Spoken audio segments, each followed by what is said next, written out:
Subhanallah wa dahu wa bihamdihi Khaliqul badri wal laili azza wa jalla.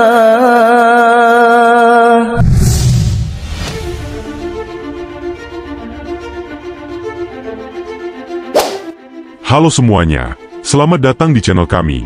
Pada kesempatan kali ini kita akan membahas sejarah yang menarik dan penting, yaitu hubungan antara Kesultanan Aceh dengan negara-negara Eropa pada masa kejayaannya. Kesultanan Aceh yang terletak di ujung utara Pulau Sumatera, pernah menjadi salah satu kerajaan Islam terkuat di Asia Tenggara. Mari kita telusuri bagaimana hubungan ini terjalin dan apa dampaknya bagi Aceh dan negara-negara Eropa.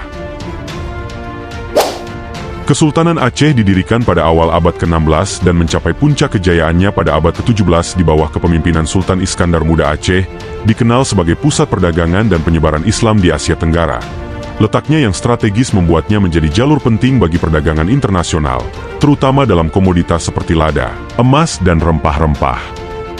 Kedatangan bangsa Eropa ke Nusantara dimulai dengan kedatangan Portugis pada awal abad ke-16. Mereka tertarik untuk menguasai perdagangan rempah-rempah di wilayah ini. Namun, hubungan Aceh dengan Portugis diwarnai dengan ketegangan karena Portugis dianggap sebagai ancaman bagi kekuasaan Aceh.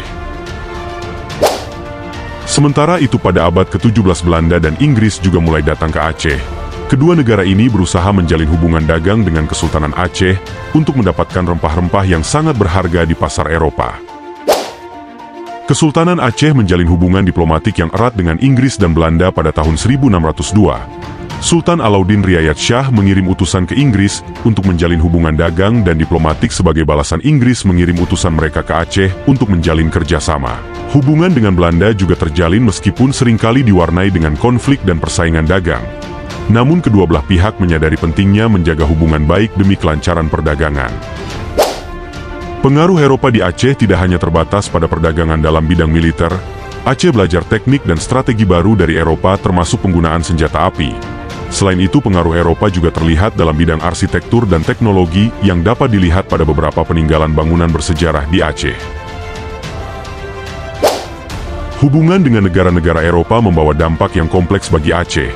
Di satu sisi, hubungan ini membawa kemakmuran ekonomi dan peningkatan teknologis, namun, di sisi lain persaingan dagang dan politik dengan negara-negara Eropa seringkali menimbulkan konflik yang mengancam stabilitas Kesultanan Aceh.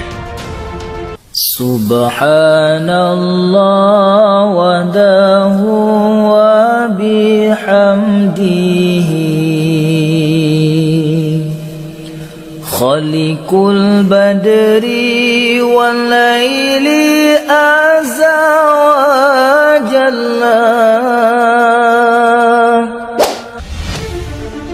Demikianlah kisah hubungan antara Kesultanan Aceh dan negara-negara Eropa pada masa kejayaannya. Hubungan ini merupakan bagian penting dari sejarah Aceh yang menunjukkan dinamika politik dan ekonomi pada masa itu.